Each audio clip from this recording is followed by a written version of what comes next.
yan, mga kahoy-kahoy. So, Ano ba yung isang yung Everest na bago? Ganyan din ba? Everest sir, yun yung 7-seater na Everest. Oo.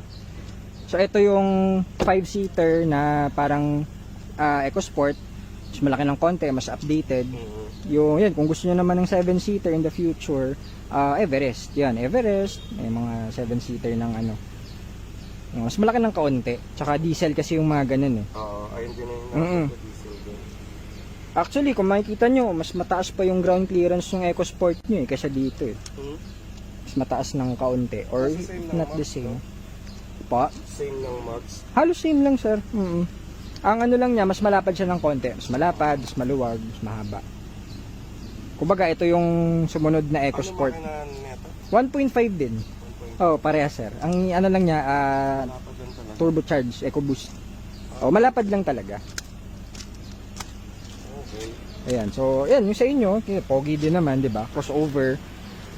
Yun nga lang, syempre, yung price medyo malayo din. So ito at least yan. More on the para lang kayong bumili ng sedan, 'di ba, na full refresh. Kasama na yung mga freebie na yung mga graphene coating. Eto, pogi, wala pa kayong inano.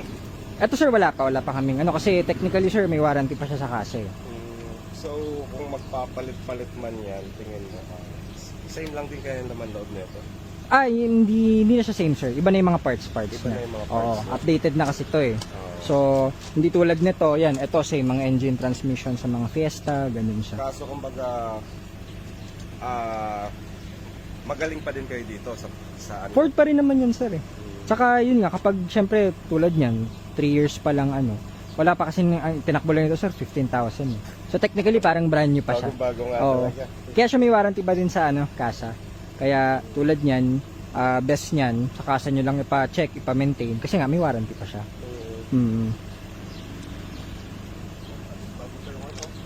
Bago pa sir, talagang hindi ginagamit sir eh. Naka-Everest din yung owner niyan, kaya yun yung parang ginagamit nila kasi tulad nun sabi nyo for family. Gusto nila medyo maluwag, medyo malaki. Kompleto na kayo sa loob. Oo, opo. Isang na, kumbaga, hindi na kayo mamroblema sa space, 'di ba? Mga long drive.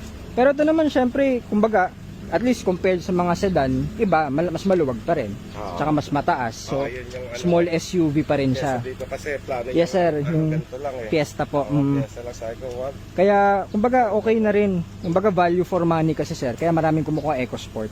Kasi yung price niya, let's say, compare mo, laging comparison namin, Vios. Halos kasing price lang siya ng Vios eh, yung same year model na Matic. Okay na kasi pag may tubig sa kalsada, yung mga ulan-ulan, at least pa siya, laban pa. Saka edge nga dito, full refresh yung unit, di ba? Yung